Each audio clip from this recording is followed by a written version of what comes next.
Desjardins est fier de présenter Les Dérangeants, le podcast de la nouvelle génération d'entrepreneurs au Québec. Quand les entrepreneurs ont besoin de soutien, chez Desjardins, ils ne dérangent jamais. Visitez desjardins.com/entreprise. Bonjour Étienne. Salut Kat. Hey Étienne, aujourd'hui, on reçoit une entrepreneure, une femme assez exceptionnelle. Elle s'appelle Anne Martel. Elle était chef des opérations chez Element AI. C'est aussi une des fondatrices. Pourquoi on reçoit Anne Martel? Anne, c'est le parcours atypique de la fille qui s'est cherchée, qui a fait plein de choses, plein de diplômes en mandarin, en art, en droit, en finance, puis qui finalement est allée dans un domaine niche qui est l'intelligence artificielle. Puis on ne peut pas ignorer l'intelligence artificielle comme telle, mais c'est vraiment la personne humaine derrière la grande boîte qui est l'histoire d'Element AI. Ce que je trouve le fun aussi, c'est qu'on invite à l'épisode aujourd'hui l'intelligence artificielle. On veut démystifier ça, puis en même temps, on vient chercher quelqu'un qui est passionné par les arts, par la technologie, par l'entrepreneuriat, puis qui va vraiment nous raconter les dessous, les coulisses de cette grande histoire-là qui a été la start-up de l'année en 2020. Et qui a été vendue assez rapidement, merci. Hein? On est d'accord. 4 ans, ouais. J'ai hâte d'entendre ça. Ils font le tour du monde. Signent de gros contrats. Écœurent pas mal de monde. Et nous racontent tout ça. Voici les Dérangeants. Bonjour, ici Catherine Beauchamp. Bienvenue à cet épisode du balado des Dérangeants, coproduit avec le 96.9 C'est quoi et le 98.5 FM, présenté par Desjardins Entreprises, qui présente nos dérangeants du milieu des affaires, que ce soit Marie-Philippe Simard, Carlo Coccaro, Marie-Claude Duquette, David Côté. Et comme à chaque épisode, je retiens à mes côtés 3 de nos 7 dérangeants, des jeunes entrepreneurs. Et aujourd'hui en studio à mes côtés, j'ai Alex Mency, entrepreneur en série. Bonjour Alex. Salut Catherine. Noah Redler, président d'Arch Innovation, cofondateur de l'expérience Ville Intelligente. Bonjour Noah. Bonjour Catherine. Et Étienne Crevier, entrepreneur en série. Bonjour Étienne. J'aime ça parce que tu dis toujours jeune entrepreneur, fait que ça me rajeunit. Est-ce qu'on en parle? Je le souligne, pas mon jeune. Je le souligne en jaune, c'est dit jeune. Ça va faire plaisir à tout le monde. Me flatter dans le sens du poil. T'es rendu à quel âge, Étienne? Et 35. Ah, OK, t'es encore jeune. Hey, je me sens comme une vieille crotte. Oh, beau boy. OK. Donc, avant de recevoir notre invité aujourd'hui, je vous annonce la thématique de notre CA qui va se dérouler à la toute fin de notre émission. La thématique, c'est « J'ai vendu et je végète ». Et j'ai vraiment hâte d'en parler parce que autour de la table, il y a 2 de nos dérangeants qui ont déjà vendu leur entreprise. Et moi, ce qui m'intéresse, c'est de savoir, tu sais, quand on vend et qu'on a 30 et 40 ans, où est la réflexion? Est-ce qu'on se lance dans un autre projet? Est-ce que on déménage sur une île déserte puis on va vivre avec notre gros paquet d'argent? Est-ce qu'on vit une certaine peine d'amour? En fait, comment ça se passe, cette séparation-là? Et surtout, comment on se réinvente comme nouveau patron d'entreprise ou comme être humain, tout simplement. Fait que j'ai vraiment hâte de vous entendre. Mais maintenant, c'est le temps de prendre de vos nouvelles avec les primeurs, les plugs, les potins. Et je vais commencer avec Noah, parce que Noah, aujourd'hui, en fait, c'est quasiment tout, là. C'est une primeur, c'est une plug en même temps. C'est une plainte aussi. Ça fait partie des potins, puis c'est pas super le fun ce que tu nous annonces. Oui, non, parce que j'ai un partage pour vous. C'est une triste nouvelle, mais effectivement, c'est mon dernier épisode avec les Dérangeants aujourd'hui. Non! Aïe, c'est Noah qui est un membre original des Dérangeants. J'ai une question. Une question, juste une question. Mais pourquoi? C'est une très bonne question. On dirait, ça fait 5 saisons depuis qu'on avait commencé l'aventure des Dérangeants et je me souviens toujours quand Étienne m'avait appelé un jour en disant, c'est que, hey Noah, on travaille sur un projet podcast, qu'est-ce que ça t'intéresse? Et je disais, bon, j'ai besoin d'augmenter mon crédibilité avec le Québec Inc., alors pourquoi pas? Mais c'était vraiment tout un plaisir. J'ai eu l'opportunité de rencontrer des entrepreneurs de tous les différentes sphères. J'ai eu le plaisir à parler avec des gens qui ont pris le temps de partager leur histoire, leurs défis, leurs réussites, et aussi de m'entourer par mes collègues, les autres dérangeants et mes autres dérangeants. Et vous nous écoutez en ondes, vous nous écoutez pendant les balados, mais c'est aussi une clique, c'est aussi un groupe. Ce sont des gens qui s'entraident entre eux derrière la scène et ça va beaucoup me manquer. Mais t'as pas répondu à ma question. Oh, je pensais que tu n'allais pas remarquer. Mais en gros, moi, je suis quelqu'un qui a toujours vécu des périodes de changement dans ma vie. Et là, en sortant de COVID et en regardant dans les années à venir où moi, je veux commencer une famille, où j'ai certains plans de vie personnelle, j'ai aussi d'autres projets d'entreprise sur lesquels je commence à travailler. Et je veux plus de temps. J'ai besoin d'un renouvellement dans la vie. J'ai besoin de me repositionner et juste avoir le temps pour Noah.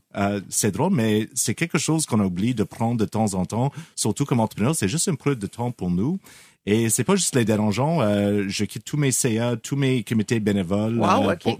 Pour au moins 2 ans. Et je me concentre sur mes propres affaires. Et c'est drôle à dire, mais c'est la première fois dans ma vie où je vais vraiment faire ça. En fait, tu t'es choisi. Je me suis choisi. Ben, c'est très bien. Puis moi, je voulais te dire que c'est ma 2e saison à l'animation des Dérangeants. Puis ça a été vraiment un plaisir de croiser ton chemin, Noah. Et Catherine, c'était un grand plaisir pour moi de te connaître et d'avoir plusieurs échanges avec toi. C'était vraiment ma animatrice préférée. Merci. Je pense qu'on était 2 animateurs? Non, c'est toi. Et moi, je vais être enfin le seul roux dans les Dérangeants. Ben, on va continuer avec toi, Étienne. Ben écoute, moi j'y vais. C'est un peu plus plate parce que faut quand même se dire, on se prépare tous de notre côté pour les PPP. Puis là, de venir après cette annonce-là, c'est comme je suis vraiment triste. Puis je vais parler des impôts. Fait que ça va être encore plus triste. Vous aviez juste à y aller avant. Pour les codes d'écoute, là, c'est the best. Mais c'est fascinant parce que on le voit avec la crise financière, les impôts, la saison des finances, ça a vraiment la cote sur les réseaux sociaux en ce moment. Puis, je vois plein de trucs et astuces sur comment optimiser sa fiscalité. Puis, c'est vraiment un piège en même temps, mais comme entrepreneur, ça m'a fait réfléchir et aussi en écoutant Pierre-Yves McSween de c'est quoi les éléments à vérifier comme entrepreneur en faisant ses impôts. Puis, j'en ai retenu 2 principalement que j'aimerais ça partager aux auditeurs et je les invite aussi à réagir et à nous envoyer des courriels pour peut-être en faire un épisode, les trucs et astuces d'être entrepreneur avec sa fiscalité. Mais le premier, on remarque trop souvent que les entrepreneurs, quand ils se lancent, ils ont vraiment trop de dettes. Ils vont mettre ça sur la marge de crédit, sur les cartes de crédit, alors que les intérêts pour un investissement sont déductibles d'impôts, comme une hypothèque pour un bloc appartement qu'on loue. Exactement. Fait que si c'est contaminé avec un nouveau set de patio, ben tu peux pas aller voir le gouvernement puis dire oui, je te jure, cette portion-là est déductible, mais pas celle-là. Puis si tu rembourses ta marge, ben c'est quoi que tu as remboursé en premier? Le prêt entreprise ou le set de patio? Donc, vraiment scinder les deux, avoir une marge d'investissement, une marge personnelle, et là, tu peux vraiment aller chercher la pleine déduction. Deuxième truc, se poser la question, CELI, REER, maintenant il y a le CELI App. Comme entrepreneur, quand tu te verses un petit salaire, tu es en démarrage, qu'est-ce que tu mets? Tu le mets où? Moi, personnellement, je me suis posé la question, et je ne suis pas un conseiller financier, je ne suis pas CPA, je ne suis pas fiscaliste. J'aime beaucoup le CELI. Le CELI, c'est le meilleur véhicule pour les mauvais jours, pour avoir un parapluie quand il fait pas beau. Puis, en même temps, quand j'ai vendu mon entreprise, puis on va en parler plus tard, mais j'avais aucunement cotisé dans mes REER et j'ai utilisé mes cotisations non utilisées pour aller sauver de l'impôt sur la vente de l'entreprise. J'avais ma déduction de gain en capital de 900 000, plus mes REER non utilisés. J'avais pratiquement 1 million de dollars à aller pas payer d'impôts sur la vente d'entreprise. Donc, ces 2 éléments-là, moi, j'invite tout le monde à y réfléchir quand on file ses impôts cette année. Puis, en fait, je pose la question, Alex, Noah, est-ce que vous l'avez faite? De quelle année, tu penses? Ça répond à la question. Moi, j'ai terminé au moins le ménage de papier et de fichiers Excel pour les immeubles. Je me trouve très bonne. Fait que je suis encore dans les temps. Alex, comment ça va, toi? Ça va super bien. Aujourd'hui, je vais parler d'intelligence artificielle. Toi aussi? Ben oui, Comme ben notre oui, invité qui s'en vient. Écoute, c'est dans le thème. Vous avez vu passer sur Internet des images générées par l'intelligence artificielle, des faces de Justin Trudeau qui a l'air en boisson, oui. etc. Donald Trump qui se fait arrêter. C'est ça. Mais il y a certains générateurs de visages qui sont plus poussés et qui vont aller chercher du réalisme à un niveau extraordinaire. Jusqu'à un point où, si on ne dit pas à quelqu'un que c'est une photo générée par du AI, c'est à peu près impossible à percevoir. La compagnie Levi's, qui fabrique des jeans, tente tranquillement de s'en aller vers des visages générés comme ça, parce qu'ils ont beaucoup de difficultés à aller chercher autant de diversité qu'ils voudraient. Des petits, des gros, des grands, des différents. Ce qu'on appelle la diversité corporelle. Corporelle, culturelle, exactement. Et au niveau de l'âge. Et tout ça, c'est super intéressant parce que ça va nous amener à un modèle où on va pouvoir personnaliser un avatar et voir les vêtements sur cette personne-là. Cette personne-là va avoir la même physionomie ou le même look que nous. Donc, je pense que le futur au niveau du AI et du shopping et du fashion industry est super intéressant. Par contre, est-ce que c'est la fin des mannequins et des séances de photoshoot à la new-yorkaise? On va voir. Tu veux savoir si ça me rend heureuse? Parce que moi, je pense que ça va aider les ventes, justement, de peut-être se voir. En fait, je pense que même les gens vont essayer de s'avantager avec leur avatar de magasinage. Là. Probablement. Ça, c'est un grand défaut. Mais si on peut éviter, justement, d'avoir des mannequins qui sont déficitaires en matière de poids, ben peut-être que ça enverrait un meilleur modèle à la société pour les jeunes femmes. Je suis tout à fait d'accord avec toi. Alors, on s'arrête un instant. Au retour, une entrevue avec Anne Martel, qui est cofondatrice d'une entreprise d'intelligence artificielle et elle est chef des opérations chez Element AI.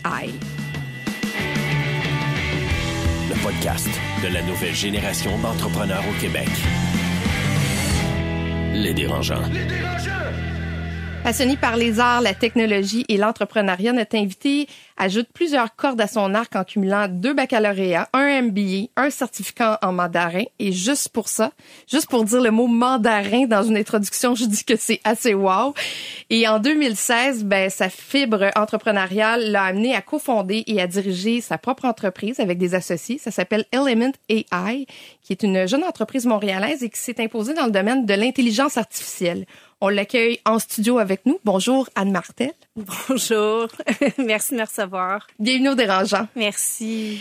Évidemment, aujourd'hui, on souhaite parler d'intelligence artificielle, des impacts que ça a dans notre vie. Mais je dois poser la question au départ.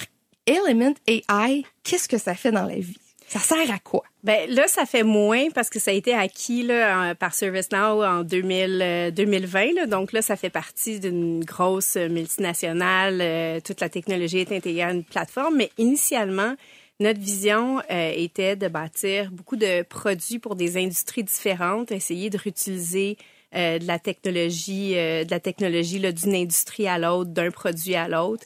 Puis vraiment de bâtir nous-mêmes une plateforme qui allait permettre d'automatiser beaucoup de tâches dans les entreprises. Est-ce que tu avais un grand intérêt dans ce qui était l'intelligence artificielle? Est-ce que c'est inné, toujours intéressé à la technologie ou pas du tout? La technologie, tu sais, est autour de nous. On a grandi quand même. Là. Moi, je suis dans la génération des vieux millennials, là, fait que je pense que je peux dire que j'aime la technologie puis que j'ai baigné là-dedans assez jeune, mais évidemment pas comme la génération de mon fils là, qui va être né. Je pense que c'est la première fois que j'entends les vieux millennials. Oui, je te le vole. Je m'identifie tellement à ça. C'est sur mon LinkedIn d'ailleurs. Moi, je suis 83. Okay. Là, ça trahit mon âge. Là, mais donc, c'est ça, vieux millennial. Une vieille millennial que je suis. Et qu'est-ce qui t'allumait, Anne, dans cette sphère-là? En fait, moi, c'est arrivé un peu par hasard. Moi, ce qui m'intéresse, c'est je te dirais, les transformations sociétales puis les changements que ça amène. Ça, c'est quelque chose que je trouve fascinant. Et puis, tout ce qui m'a passionné de la technologie, c'est sûr que j'avais des amis qui étaient dans le domaine. Je pense là à Yeshua Bengio, Nicolas Chapado, mes cofondateurs. Donc, évidemment, des gens passionnés du domaine et qui connaissent ça, puis qui ont une capacité aussi de le vulgariser qui est super impressionnante, qui ont permis à des personnes comme moi qui connaissaient rien là-dedans d'être un peu capables d'en parler. Mais ce qui m'a intéressé, c'était vraiment au niveau plus primaire de se dire, on a ces technologies-là qui vont transformer le monde dans lequel on vit. Il y a des écarts majeurs entre les riches et les pauvres qui vont juste augmenter avec l'utilisation de ces technologies-là. Ça va devenir un problème social tellement lourd à porter. Comment? Qu'est-ce qu'on peut faire?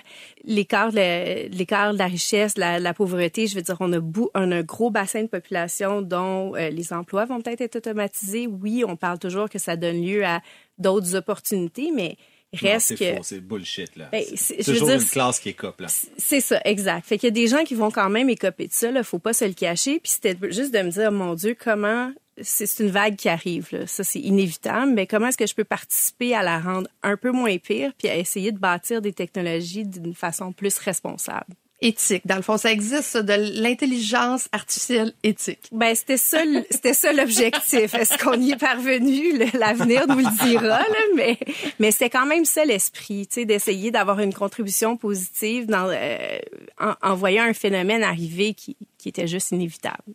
Noah? Alors, je suis curieux parce que pour Element AI, et moi, je viens de l'émergence d'Element AI. Moi, j'étais le DG de la maison Notman à l'époque. Et je me souviens on ne s'est jamais rencontrés, mais je me souviens de toi et JF Gagné, autour de l'étable de Real Ventures, en train de brainstormer. Et tout à coup, il y avait une entreprise qui avait levé 100 millions de dollars. C'était le chouchou de l'écosystème. Tout le monde parlait de vous. Tous les talents sont allés vers vous. Et nous, même moi, je suis OK, c'est incroyable, on doit travailler avec et on doit soutenir Element AI. Mais dans mon travail, après, j'avais envoyé des clients chez vous et on dirait qu'on avait arrivé un peu dans un trou noir. Il y avait plein d'idées, plein de technologies, plein de choses à tester, beaucoup de recherches qui se faisaient. Mais quand ça arrivait à juste avoir un produit que je peux intégrer dans mon entreprise ou je peux payer une facture mensuelle, mais on voyait pas. C'est la difficulté aussi, c'est encore, je dirais que c'est encore vrai, mais c'était aussi vraiment à l'époque la difficulté de cette technologie-là, c'est que tu pars de quelque chose, tu sais, qui est quand même abstrait, qui existe. Bon, il y a beaucoup de gens qui disaient qu'ils faisaient de l'intelligence artificielle, mais est-ce que c'est vrai? Ça, c'est discutable, tu sais. Donc, nous, des flowcharts. Oui, exact. Donc, nous, on arrivait vraiment en se disant, mais nous, on va bâtir toute la chaîne, déjà très ambitieux. Donc, on va partir de la recherche fondamentale. Donc, essayer de faire avancer la science, essayer de comprendre ce qui va découler de ça dans des applications plus concrètes, puis là, commencer à réfléchir à comment ces applications-là vont pouvoir desservir des clients. Fait que ce processus-là était long. Fait que les 2 premières années de notre existence, là, on était une usine à patent essentiellement. On a fait là des brevets après brevets. Alors, je pense quand on a été acquis, on avait 92 de déposés. Wow. En 3-4 ans. J'espère que vous aviez un avocat comme associé. On en avait 4. OK, c'est bon. Mais donc ça, c'est là que le trou noir, c'est forgé. Il y a aussi qu'il y a beaucoup de gens qui, comme probablement les gens que tu nous as envoyés, voulaient travailler avec nous. Puis nous, on était juste pas prêts là, à accepter tous ces clients-là parce qu'on était vraiment en train de bâtir la genèse puis toute l'infrastructure pour être ensuite capable de bâtir des produits, des solutions puis des déployer. Est-ce que ça a grandi trop vite, Element AI? Oui, à plein d'égards. Puis pour plusieurs raisons dont on n'a pas vraiment entendu parler dans les médias, en fait, là, c'est ça a toujours été la critique d'Element AI. Vous avez grandi trop vite, vous avez dépensé trop d'argent.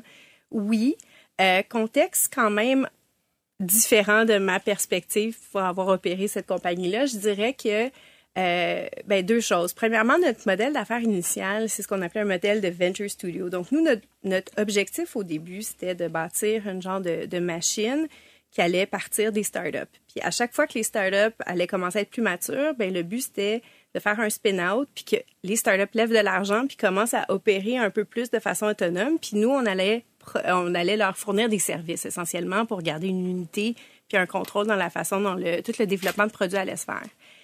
Et ce qui est arrivé, qui est peut-être une erreur stratégique, c'est pas tant qu'on a grandi trop vite, mais on a levé beaucoup d'argent. On pensait jamais avoir de l'intérêt au niveau qu'on a eu. 100 millions, ça se faisait pas là, au Canada, des rondes de même, surtout une Série A. Puis on s'entend, là, les métriques qu'on avait quand on a levé notre Série A, là, c'était des métriques de seed. Là. On avait un deck, on avait 4 photos de monde sur un deck, puis pas de produits. Là. Ça, c'est ça l'histoire qu'on pitchait. Notre histoire, c'était, on a clairement la capacité d'attirer du vraiment bon talent. On a des bonnes idées, puis on n'est pas con. Donc, donnez-nous de l'argent. Là. C'était à peu près ça, la narrative. C'est un petit peu plus raffiné que ça, là, mais reste que c'était pas super évolué. Ça l'a convaincu Microsoft, IBM, McKinsey. C'était vraiment un beau deck. C'était ça, coche. Non, mais le timing devait être bon aussi. Ces entreprises-là, je pense qu'ils cherchaient des entreprises à dumper du cash pour investir. Là. Il y a eu ça. Il y a eu aussi... Il y avait eu une acquisition d'une compagnie qui s'appelait Maluba aussi par Microsoft, justement. C'est ça qui a fait la connexion entre nous et Microsoft, parce que sinon, il n'y aurait jamais probablement voulu nous parler au stade où on était. Puis il y a eu aussi toute l'effervescence là, autour de l'intelligence artificielle à Montréal, dans lequel on a participé parce qu'on a supporté les projets avec l'UDM, comme le projet Apogée qui a fondé le MILA. Donc tout l'écosystème AI était présent, on en entendait parler sur la scène mondiale.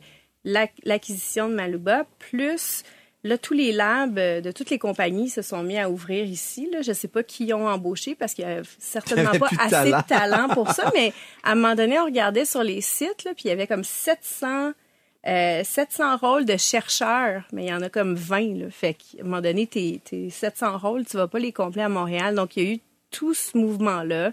Ça nous a attiré de l'intérêt puis du capital.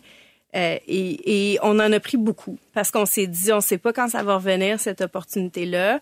Ce qu'on fait, c'est ambitieux. Clairement, il y a de l'intérêt. On le prend, puis on bâtit. Et vous avez vendu en 2020. Oui. C'est quand même court, là, 2016 à 2020. Oui. Après les rounds de financement, oui. Vous ramassez beaucoup d'argent, vous revendez pour 230 millions. Oui. La vente, est-ce que c'est une bonne chose ou pas?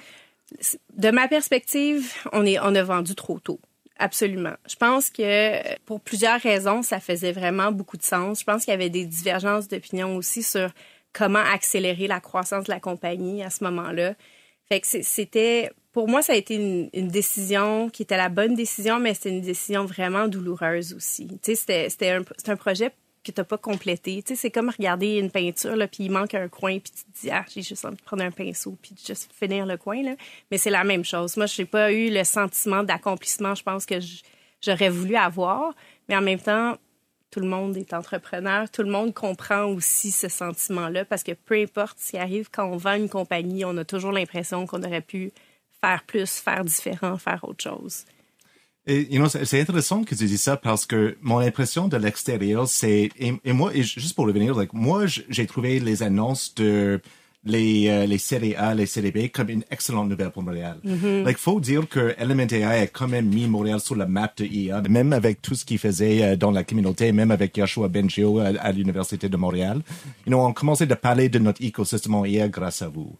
Et c'est ça, j'aimerais vous entendre un peu parce que je pense d'une vue externe, ce qui m'a troublé après, c'est vous parlez que vous n'avez pas eu des produits au début, mais vous avez fait énormément de bruit. Mm-hmm. Je vous avais vu dans des conférences à l'international, oui. En Corée, en Afrique, un peu partout.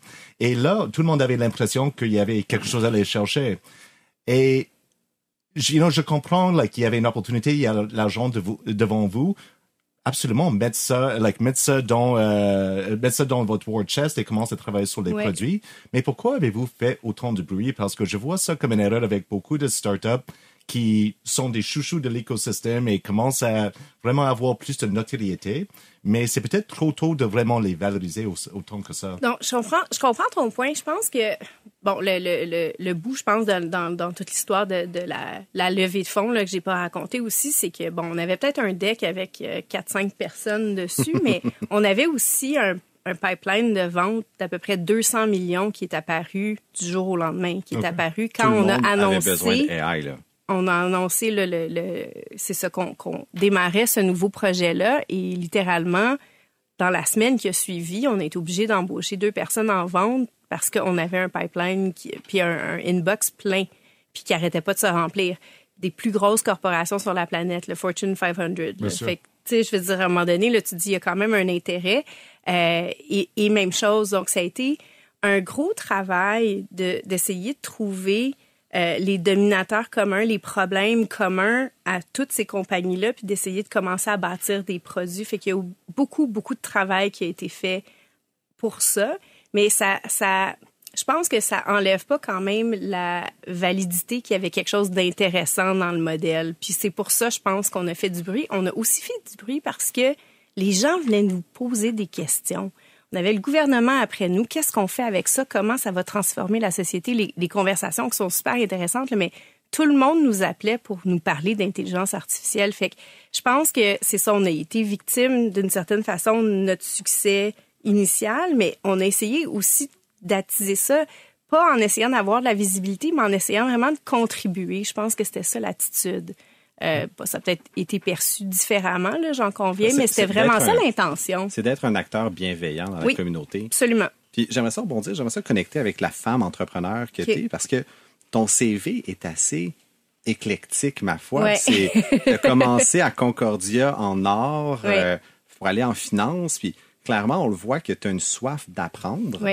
Puis, dans le fond, d'où vient ce profond désir-là d'apprendre tous les jours? Puis comment tu l'entretiens comme entrepreneur aujourd'hui?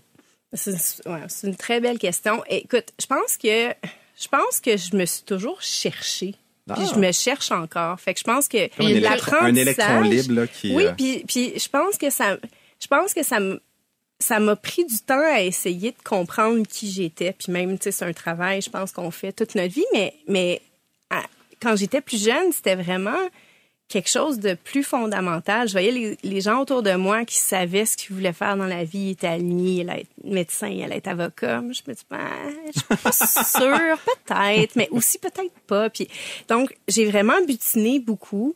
J'ai essayé plein de choses parce que je me suis dit, à un moment donné, dans ça, je vais me retrouver. Fait que je me cherchais dans tout ce que j'ai essayé, essentiellement. Est-ce qu'il y a un lien à faire avec les arts et la finance? Ben oui, absolument. Je veux dire, bon, là, c'est ça. Là, c'est super plate de parler de ça comme ça, mais tu sais, les arts, c'est un collatéral. Je sais, c'est un actif. Fait que tu sais, je veux dire, il y a un aspect financier. Moi, j'adore pas juste les arts, mais j'aime le marché de l'art aussi. Là. Moi, je suis quelqu'un qui va aller chez Sotheby's, Christie's, regarder les auctions. Puis, tu sais, je veux dire, je trouve ça fascinant comme univers. Pour le bid ou pour l'œuvre? Ouais, je bide pas, mais je regarde l'œuvre, mais j'aime ça, la dynamique de marché. Je pense, tu sais, donc j'aime les arts, mais j'aime les affaires aussi. C'est tellement vrai, parce que combien vaut une entreprise? Ça vaut ce que deux personnes s'entendent pour dire que ça vaut. Et voilà. Combien vaut une toile?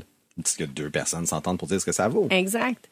C'est parfait. Fait que il y a quelque chose, je trouve, qui est très charmant dans cet environnement-là. Puis l'art aussi, je veux dire, l'art, c'est un moyen d'expression. Ça, je veux dire, il y a quelque chose qui vient me rejoindre là, vraiment de façon plus viscérale. Mais je pense que c'est ça, l'intérêt vient de tous ces éléments-là. Et d'avoir été une femme entrepreneur au sein d'un groupe d'entrepreneurs où c'était majoritairement des hommes. Oui. Est-ce qu'il y a eu, à certains moments donnés, des tensions où tu l'as senti que tu étais une femme? Plus au début, parce que, bon, évidemment, je veux dire, on parlait d'intelligence artificielle, fait qu'on faisait tout le temps des blagues comme quoi on voulait avoir quelqu'un sur notre CA qui allait être en fait juste un modèle mathématique, tu sais, un peu un genre de ChatGPT, là, dans le fond, là, qui aurait pu prendre des décisions.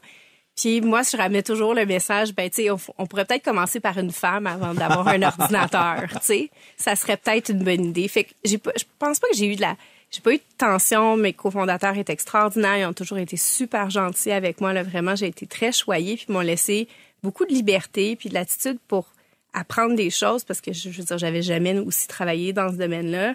J'ai essayé de bâtir une expertise à aller chercher du talent dans ce domaine-là, qui est un domaine que je connaissais pas. Donc, forcément, je connaissais pas non plus les gens qui travaillaient là-dedans. Puis, j'ai quand même eu beaucoup de support à découvrir ça par moi-même. Donc, le fait que j'étais une femme, je pense que ça a probablement été un avantage d'une certaine façon. Tu sais, c'est toujours bien de pouvoir utiliser cette carte-là pour ramener les gens à l'ordre puis leur rappeler que, tu sais, ça prend de la diversité aussi, là, dans un groupe pour avancer, là. Mais c'est certain qu'on le sent quand même dans une dynamique de groupe quand on est tout seul, c'est sûr. Et en 2023, est-ce que ça change? Non. Ah. Désolée. Mais c'est ça, tu t'es lancé en 2016 avec 3 cofondateurs, oui. Nicolas, JF et... Ben, il y avait Yoshua, puis Philippe Baudouin aussi, Philippe Baudouin. Là, qui s'est greffé dans vraiment pas longtemps aussi, au début. Puis, est-ce que tu as senti que tu devais en faire plus que les autres, que tu avais comme, en tant que ton titre, c'était Chief Operating Officer un peu? Oui, absolument, mais je pense pas que c'était attendu de moi. Je pense que c'est la pression que moi je me mets. Et ça, je veux dire, c'est des heures de thérapie. On peut en parler. Je suis pas sûre que c'est le bon forum, mais c'est certain que c'est quelque chose. Le syndrome de l'imposteur était très, très fort au début. Oui. Après la vente de Element AI, ça s'est passé comment au sein de l'entreprise? Est-ce que vous avez été capable de bien travailler tout le monde? Parce que ça a été vendu à des Américains. Oui. Donc, changement de garde. Je suis pas restée très longtemps dans le changement de garde. Moi, mon rôle, c'est, pour 2 raisons. Le premier, c'est que l'acquisition était vraiment une acquisition de talent technique et de propriété intellectuelle. Là. Fait que c'était vraiment les éléments clés là, de cette acquisition-là. Donc, tout ce qui était force de vente, toutes mes équipes, marketing, etc., je veux dire, on terminait là, au moment de la vente de la compagnie, moi aussi. Moi, je restais juste un petit peu plus longtemps pour faire un plan de transition, intégration, là, comme la joie de vendre son entreprise. Je pense qu'il y a d'autres personnes ici qui ont vécu ça. Eh boy, mon psy t'en parlerait très longtemps aussi. Est-ce que vous avez tous des psys liés à vos business? T'en as pas? Non. Là. Non, j'ai Ouais. pas de psy. Je pense que j'ai payé un chalet en Suisse à mon psy avec mes problèmes mentaux. C'est une dépense à faire, absolument. Ah oui, vous Le faites des chalet durs, en ça? Suisse Ben, sous c'est le sûr. psy.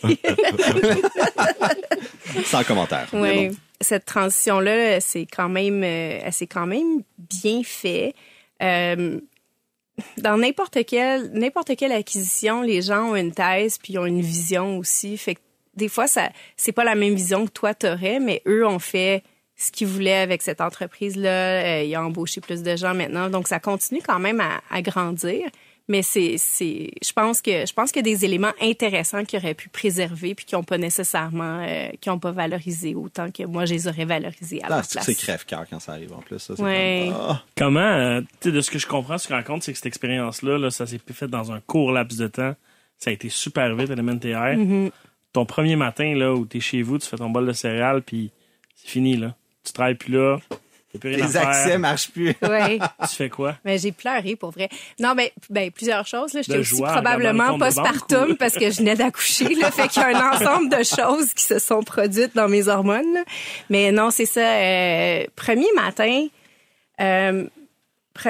mais je voulais être occupée parce que j'étais habituée d'être occupée. Puis j'adore être maman, mais me faire vomir dessus, c'est pas nécessairement la chose qui me valorise le plus dans la vie. Fait que les premiers mois, ça, j'ai trouvé ça vraiment difficile. Être à la maison avec un enfant, puis tu sais, comme pas être en train justement de travailler.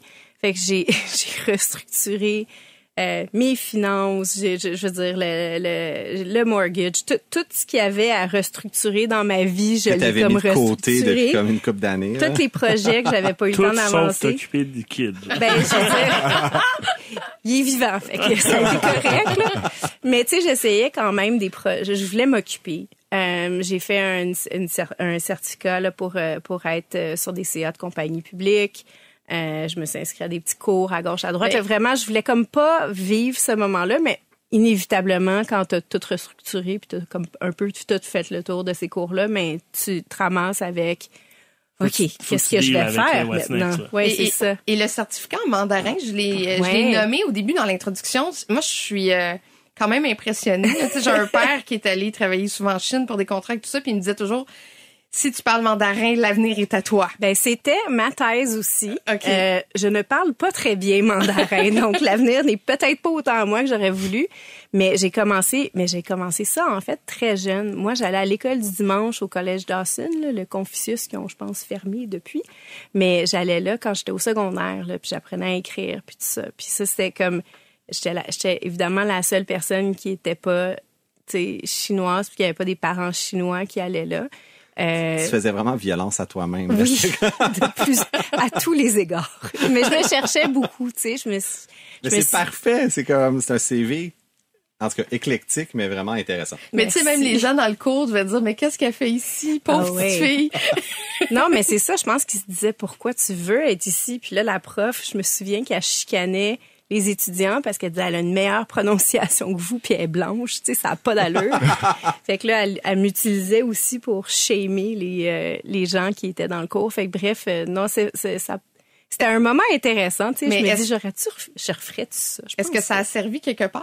Je pense que ça a servi à m'ouvrir certains horizons. J'ai passé beaucoup de temps en Chine aussi. Fait que, évidemment, j'aurais probablement pas fait ça si j'avais pas déjà appris un peu sur la langue, la culture. Puis, je pense que c'est ça a abreuvé cette curiosité de sortir d'ici un peu puis comprendre d'autres systèmes, ce qui se passe ailleurs. Puis c'est tellement un système différent à tous les égards de ce que nous, on connaît, que tu sais, c'était une belle façon de remettre les choses en perspective. Puis aujourd'hui, la femme entrepreneur qui a un CV dans tout ce qui a touché presque à tellement de domaines, ton MBA de Northwestern, tu as travaillé à Londres, qu'est-ce qui t'intéresse? C'est quoi qui t'allume pour la suite? Donc, je pense que la flamme entrepreneuriale en moi va toujours exister, ça c'est clair. Je veux dire, ça s'enlève pas. Hein? Non, ça s'enlève vraiment pas. Puis ça fait juste s'attiser, puis à un moment donné, mais tu fais autre chose avec. Ce que je trouve qui est intéressant en ce moment, on vit une conjoncture particulière. Je parle de conjoncture au Québec, là, par exemple, mais au reste du Canada aussi, je pense que ça s'applique. Conjoncture économique où on a eu la COVID. Fait qu'il y a beaucoup de compagnies qui ont souffert énormément de la COVID. Puis, on a aussi toute la transition intergénérationnelle, les baby boomers, les gens qui veulent prendre leur retraite. Fait qu'il y a plein de belles compagnies qui sont soit belles parce que c'est des belles compagnies puis qui n'ont pas de relève, ou qui sont belles parce qu'ils ont bâti de la belle technologie, mais ils se sont tellement fait rentrer dedans dans les dernières années qu'ils n'auront pas les reins assez solides pour commercialiser ce qu'ils ont bâti. Fait que je pense que moi, les belles opportunités que je vois en ce moment, c'est plus au niveau du reprenariat, des acquisitions de compagnies. Tu sais, je pense que c'est ça qui va être excitant à faire dans les prochaines années.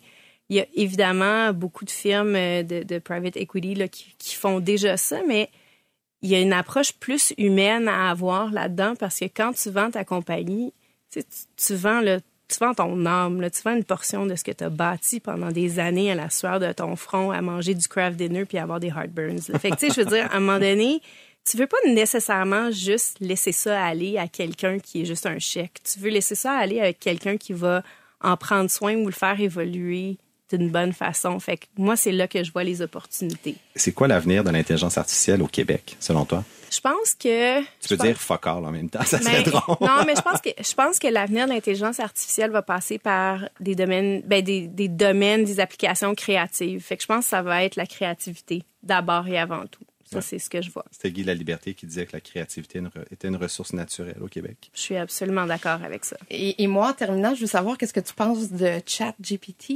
Ah, la question. La nouvelle bébelle. Je pense qu'il y a plein de choses à dire. Moi, ce qui m'intéresse là-dedans, puis je reviens à ce qu'on disait au début, transformation sociale. Moi, ces genres d'outils-là, ça me porte à réfléchir à qui je suis, encore une fois. Donc, tu sais, peut-être que dans ma quête de toujours me réinventer, il va falloir que j'apprenne encore d'autres affaires parce que je pourrais pas juste me contenter de qui je suis en ce moment.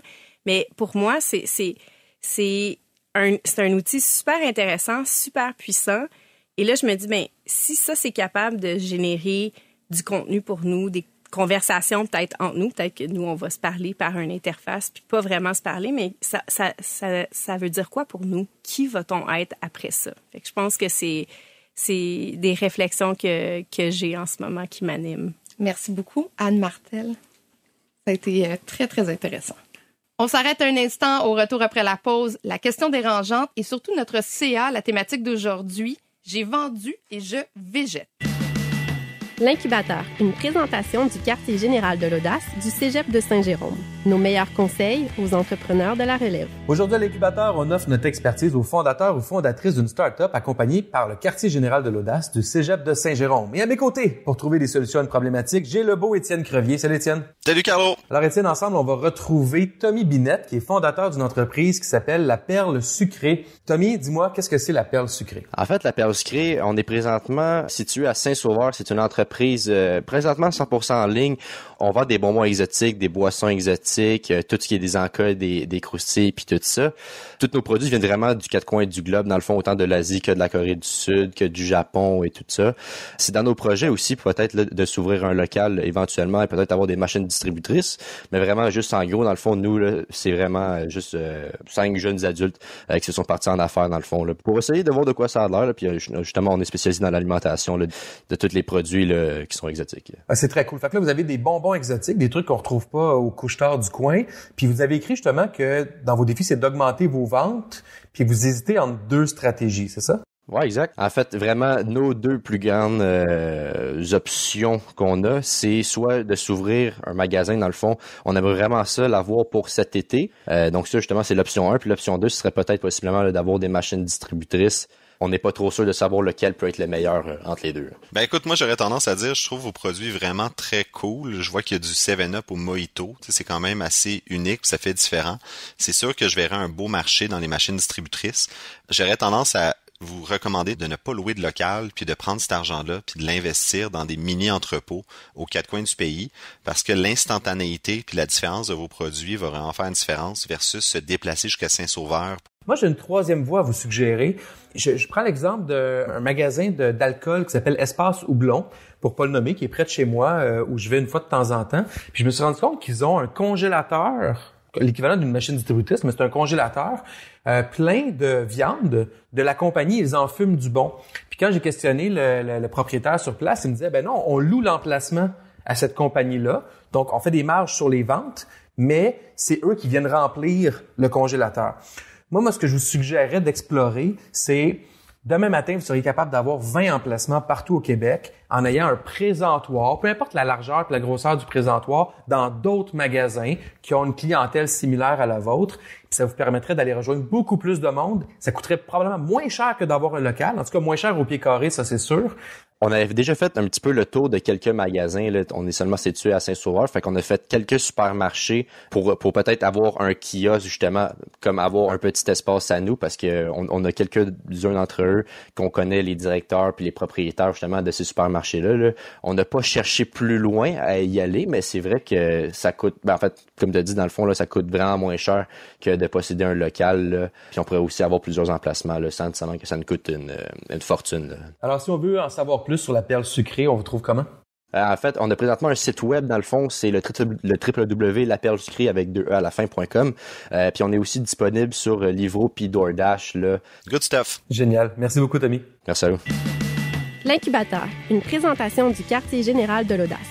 L'accompagnement sur mesure pour l'entrepreneuriat étudiant. Passez de rêveur à entrepreneur sur qgda.ca. Les dérangeants. Juste avant de passer à notre CA, c'est l'heure de la question dérangeante. Et aujourd'hui, j'ai une question en lien avec vos clients. Parce que ça arrive des fois que le client n'est pas d'accord avec nous, mais il y a une phrase bien connue. On dit toujours que le client a raison. J'ai envie de vous entendre là-dessus. Est-ce que vous disiez la vérité à vos clients? Est-ce que vous les confrontez? Comment vous fonctionnez? Qu'est-ce qu'il faut faire? Ben, chez Arch, on a une expression qui dit le client peut avoir raison. Et honnêtement, c'est nécessaire pour nous. Nous sommes une firme de conseil et les gens nous engagent pour avoir la vérité. C'est sûr qu'assez souvent, quand on écrit quelque chose et ça leur met dans une mauvaise lumière, le client essaie de nous dire de peut-être changer notre façon de dire ou éliminer cette information de notre rapport ou de dire ça autrement. Et on doit toujours dire, regarde, vous avez après, quand vous remettez le rapport, c'est à vous de décider. C'est votre propriété. Vous pouvez enlever des sections, vous pouvez ajouter, vous pouvez manipuler le document, mais le document qu'on va vous remettre, c'est la vérité. Et si c'est pas le cas, on va complètement perdre notre crédibilité et c'est la fin de notre entreprise. Alors, on va toujours vers la vérité. Alex? Je pense que le client n'a pas toujours raison. Par contre, des fois, il faut respecter une certaine ligne. Dans le sens où c'est mon devoir comme consultant de t'expliquer pourquoi je pense que c'est pas une bonne décision ou la direction que tu veux prendre, ça va pas fonctionner. Mais à la fin de la journée, c'est ton argent, c'est toi qui décides. Mais moi, j'ai une job à faire de t'expliquer qu'est-ce qui devrait être décidé. Le reste, ça ne m'appartient pas. Mais le client n'a pas toujours raison, non, au contraire. OK, si vous faites quelque chose que le client veut, mais que vous aviez déjà levé la main en disant vous n'avez pas raison ou ça ne fonctionne pas, après coup, si ça fonctionne pas, est-ce qu'on lui remet en pleine face? Je te l'avais dit. C'est drôle parce que souvent, les clients, t'as pas besoin de leur remettre d'en face, ils le savent. C'est vrai. Moi, j'aime beaucoup dire, tu sais, je me rappelle plus le chiffre exact, mais une erreur 24, là. C'est l'erreur est à 24 pouces de l'écran. C'est un code 18. Code 18. OK, expliquez-moi ça. Dans le fond, on voit toujours les codes 16, code 20, le blue screen sur ton écran. Puis là, t'as un client qui t'appelle, puis là, t'es comme, ça marche pas. Ouais, ça, c'est un code 18. C'est que le problème, c'est 18 pouces de l'écran. Ça veut dire que c'est le client le problème. OK. C'est lui qui comprend pas comment ça marche. Puis la réalité, c'est que c'était vrai dans les années 50. Le client a toujours raison quand tu sautais sur les clients. Mais là, les clients sont tellement rendus déraisonnables avec le one-click order à la Amazon. Je l'achète et je l'ai comme cet après-midi. Il est livré chez nous. On ne peut pas compétitionner contre Amazon. On ne peut pas tous aider Amazon. Et si le client a ces attentes-là, malheureusement, il a tort. Et il faut recadrer la relation. Puis c'est chiant. mais ça fait partie de la game. Est-ce que vos clients ont déjà boudé? Oui. Oui? Mais pour bouder, changer de fournisseur, pour te rappeler 6 mois après, ouais, finalement, ça a pas super marché. On peut-tu se rencontrer? Non, ils font un projet pilote. Puis là, après, avant d'aller au marché, on va faire un appel d'offres. Finalement, ils te choisissent quand même. Je suis comme, pourquoi tu nous as fait traverser ça? Non, mais je pense que le client a toujours raison. Ça vient, exemple, dans la restauration. Tu sais, si le client dit, c'est pas bon, j'aime pas ça, c'est froid. OK, monsieur, qu'est-ce que je peux vous servir? C'est froid selon moi. C'est froid pour moi. C'est ça. C'est son opinion, puis je pense que t'as pas le choix dans ce domaine-là. Dans d'autres domaines, c'est ça.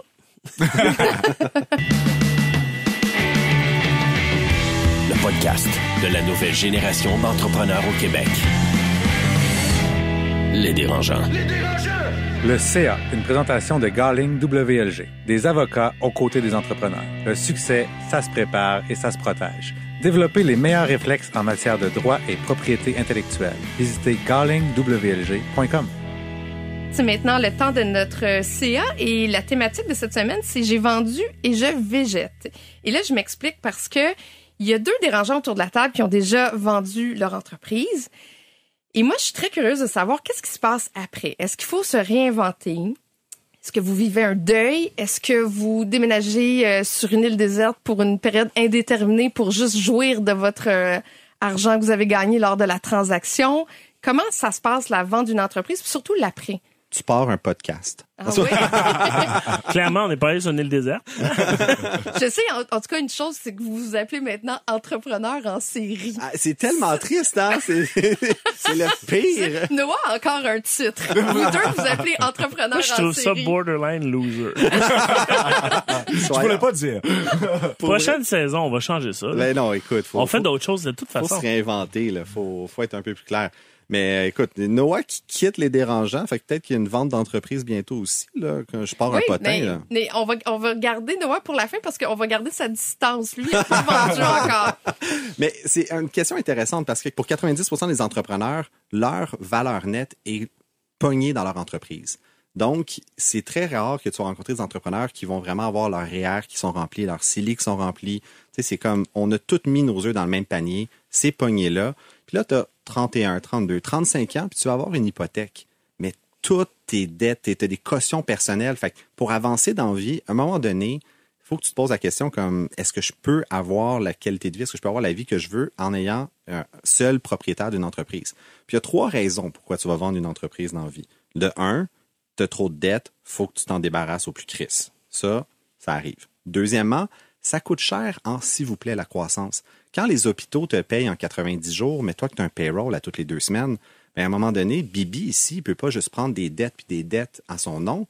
Il faut aller chercher des partenaires, il faut aller chercher des investisseurs, des financiers. Donc ça, c'est une autre raison. Puis une acquisition un peu élémentaire à ServiceNow, c'est aussi d'avoir un joueur qui a les reins plus solides pour amener ça au prochain niveau.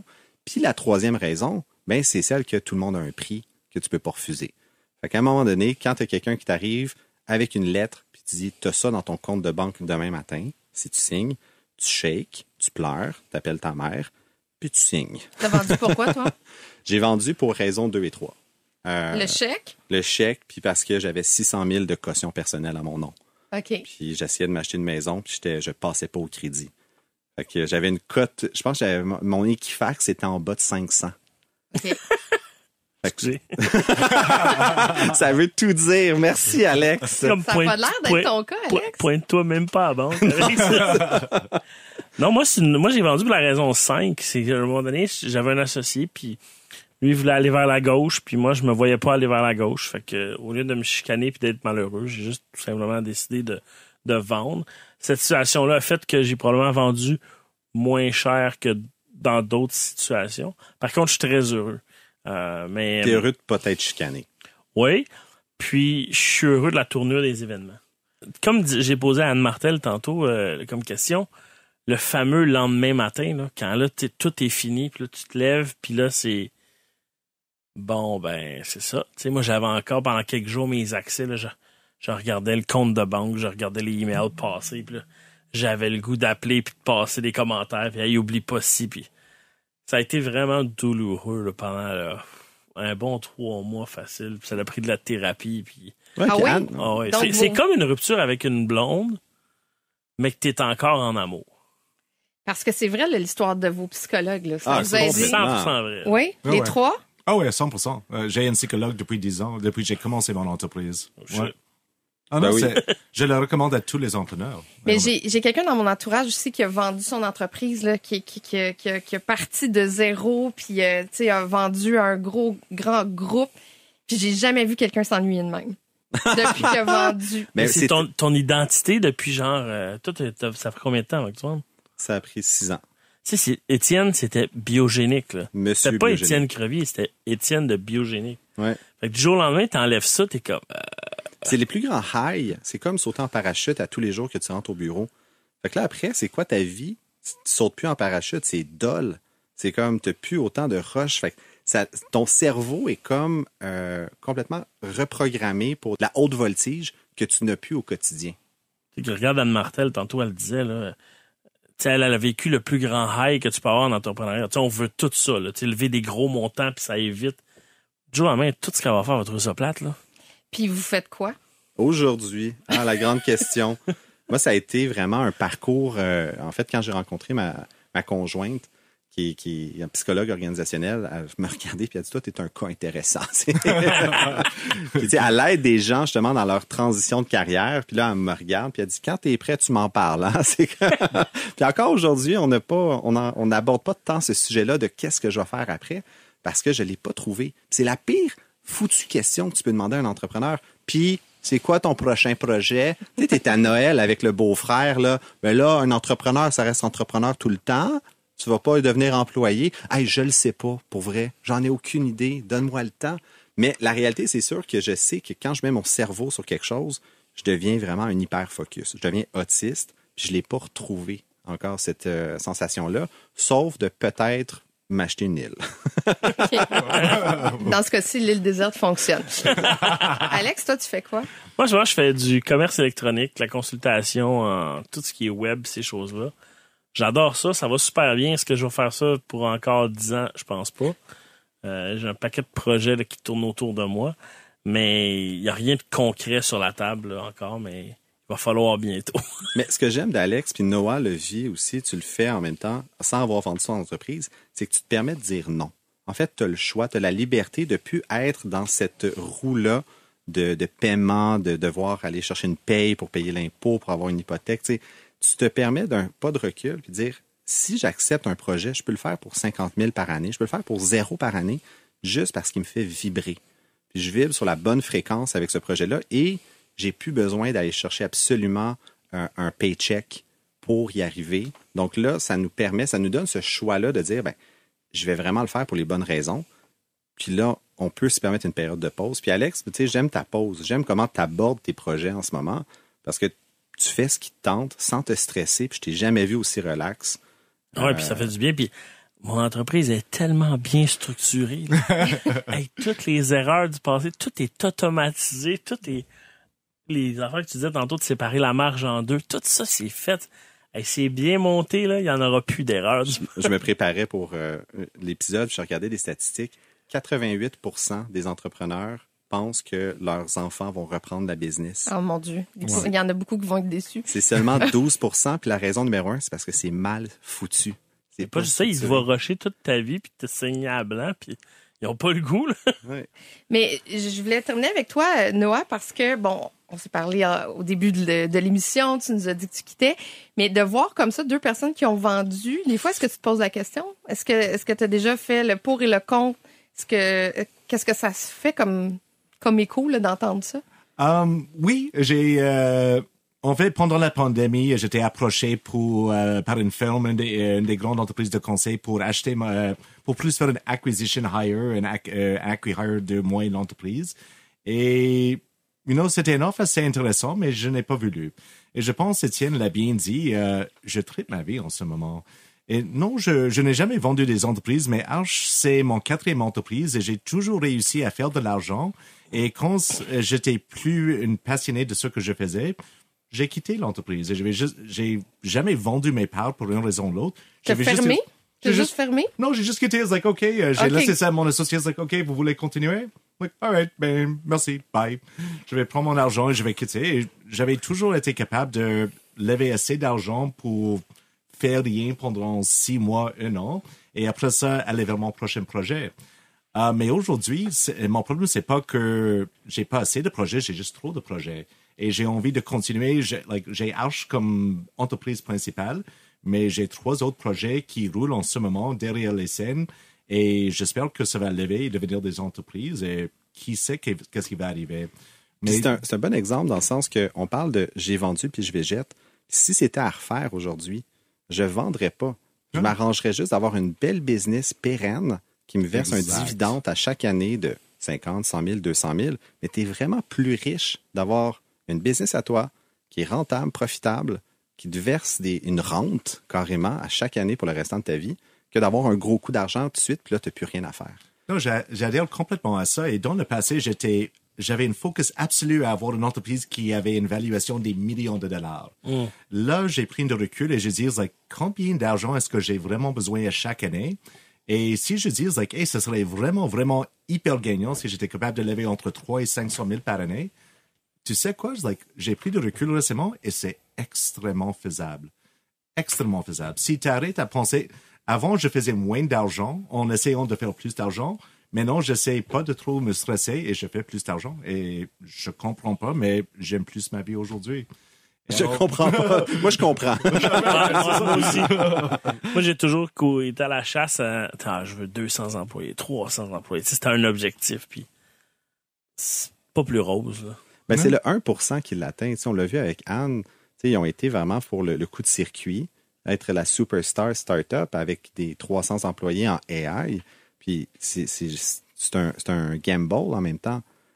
D'y aller peut-être plus safe, donc pas être dans le 1% des superstars, mais tu es le king de ton entreprise, tu as 10 employés, ça roule. Des bonnes marges. Une belle marge. Moi, je trouve que ça, c'est avoir gagné le score. Là. Ça, c'est le prix Nobel.